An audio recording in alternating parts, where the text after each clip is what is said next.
Hello, welcome back to Erica City Welsh Garden. Today we are up in the Polytunnel and I thought it was about time, almost being the end of May, to give you a tour of the Polytunnel in May and show you what is going on. I've done quite a few videos over the last month in here. You've seen me direct sow a bed down there. I've got some plants up at the back here, but I've not really given you a proper tour. You'll also notice that there's a water butt up here as well. So I think I will start over at the water butt and we can have a look around. I brought this water butt up to my polytunnel on Saturday and I'm so pleased that I did.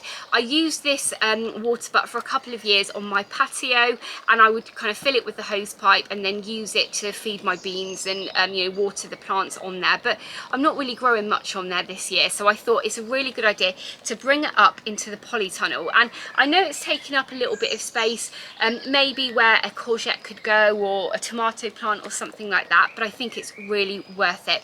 We've got a bit of a culvert just by our shed, and it kind of is a big channel all the way along our woodland area, and it kind of catches all of the water when it rains and stuff and stops all of the other gardens and houses getting flooded, and it kind of collects in a big bath before it then goes into my neighbour's garden. So what I plan to do eventually is buy a pond pump and pump water from there up into here. But in the meantime, what I've been doing is just bringing up a couple of watering cans of water every time I come up the garden, which is great because when we've had a lot of rain and stuff, it really kind of runs quite fast through there, but it's freezing cold water. So when I've been bringing it up to water things in the polytunnel, I think it probably isn't the best if it's freezing cold water. So by putting it in here and then decanting it out as and when I need to water things, it means it's the right temperature and it's not going to shock the plants too much. But bringing up watering cans every single day isn't really ideal, so I definitely need to get a pond pump sorted out. But I'm really pleased that I've got that up here now, because sometimes I might come up at the end of the night to shut the polytunnel up and I notice something needs watering, but I've not got a watering can with me. So having this here just means I've got no excuse not to give things a drink when they need it.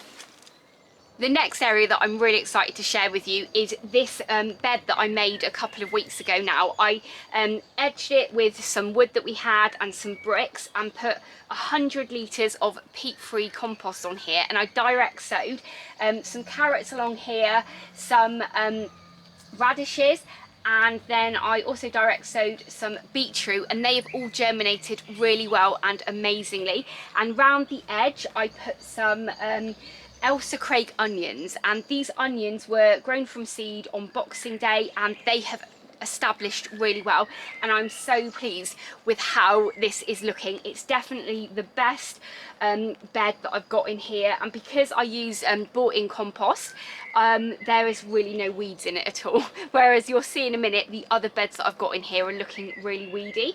As you can see also, I have a potato growing in here as well, so it will be interesting to see how that one does. I don't know if that is a rocket first early or a Wilshire second early, because I've grown both of those up here before. So yes, I think one thing that is going to be successful in this polytunnel, as well as the weeds this year, is all of the potatoes that I've got growing all over the place. So having a look in this bed here, which is in front of the bed that I've just shown you, I've got 1, 2, 3 potato plants growing. They are potatoes that have been left over from last year, so no idea what they are. Now, I had actually planned on bringing up the level of this bed as well, so it would match the one that I made a couple of weeks ago there, but money is a little bit tight this month, and I think rather than keep buying in more compost all of the time, I'm just going to leave this bed and put some salad in it or something like that, because the soil depth isn't very deep here, and there is cardboard underneath. So I'll get a little harvest from these potatoes and get some salad in there, and then maybe in the autumn I can look at buying a little bit more compost and setting it up for the growing season ahead. In these buckets here I have some Charlotte potatoes. They're growing really nicely, but you can see there that they need to be earthed up now, so I'll probably try and get that done over the next week, and then I can just forget about them. at the moment I've got nothing growing in this area, so I've just left them there, but I really need to kind of get a little bit organised now and start planting things up in this bed. So these are going to be evicted in a couple of weeks, I think. So in this bed here I have some creeping phlox. This was just put in here as a nursery bed while I was getting organised and starting to plant things up in here, but I think I might leave this a little bit longer in here to establish even more. But this was one of the beds that was starting to suffer because I wasn't watering it enough. So they've had a lot more water now, and they're coming on quite nicely. But you can probably see in here as well, I've got quite a few weeds. So I need to keep on top of this and do quite a bit of weeding in this bed. So at the back here, I've got my potato cuttings. These were really, really ravaged by aphids, and you can see now they're looking really sad. So I don't know what I'm going to do with these. Just let them carry on growing and see what kind of harvest I get. But it's quite sad really, because the other potatoes are doing so well in here. So this is the very back end of the polytunnel, and as you can see there's loads of cardboard on the ground, and that is because underneath this cardboard is just really thick weeds and grass and stuff like that. So as I mentioned a minute ago, I haven't got the budget to be buying loads of compost this year, and I've used up almost all of the homemade compost when I made that middle bed. So right at the moment we've just got my tomato plants here at the end. These will be going out into their final growing positions in the greenhouse and the beds that I'm just going to show you in a minute, and maybe where those Charlotte potatoes are. So they're just here for a short amount of time, and they're actually starting to do really well now. So these are my tigerellas, and they are looking very healthy. I've got my yellow delight here, and they're not looking quite as good as these, but everything is just starting to catch up now. So hopefully they will be in their final growing positions really soon and they can start growing. I've also got some kale plants up here as well, which are looking quite nice. So I think I'm going to try and get this area cleared and planted up really soon, and then maybe I can use this area for, you know, storing more things that I'm going to be growing from seed. And you know, it won't be long now actually until it's September and I can start planting it up for the autumn really.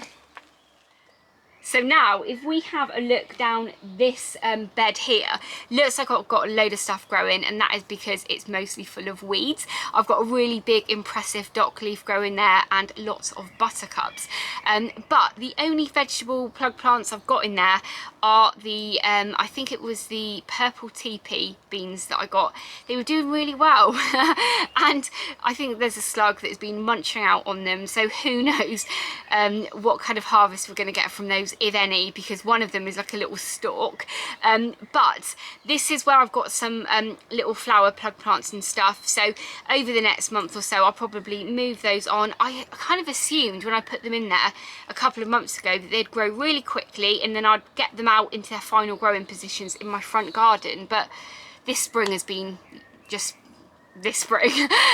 So yeah, not doing very well there. But again, this will be where tomatoes grow, courgettes grow, some of my brassicas. I've got some cabbages that are going to be going in and stuff like that. So on the whole, it's probably not looking that great in here, but I'm actually very pleased with where we are. You know, even just getting this built was hard enough work. So what I am going to be doing now over the next kind of month or so is getting it potted on with the with plants that are going to be growing in here for the rest of the summer. But I think it's going to be very weedy in here, and I'm quite happy with that. If I get you know, some of these buttercups flowering and stuff like that, it is going to encourage pollinators in. And I had planned I'd have loads of flowers growing in here by this time this year too, but I haven't, so I'm sure everything will be absolutely fine.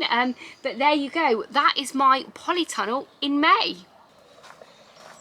Another thing is, as well as planting loads of things up in the beds either side, in the middle I am going to be sowing some more of the things like carrots and beetroot and radish, because they seem to be doing really well here.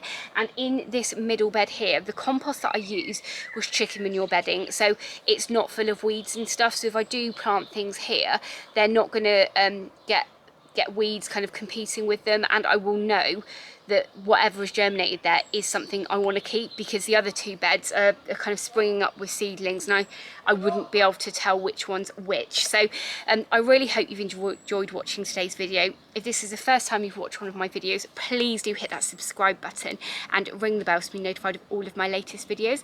As ever, YouTube have some videos up now on the screen that they think you'll like, so please go ahead and watch those, and I'll catch up with you in the next episode. Bye!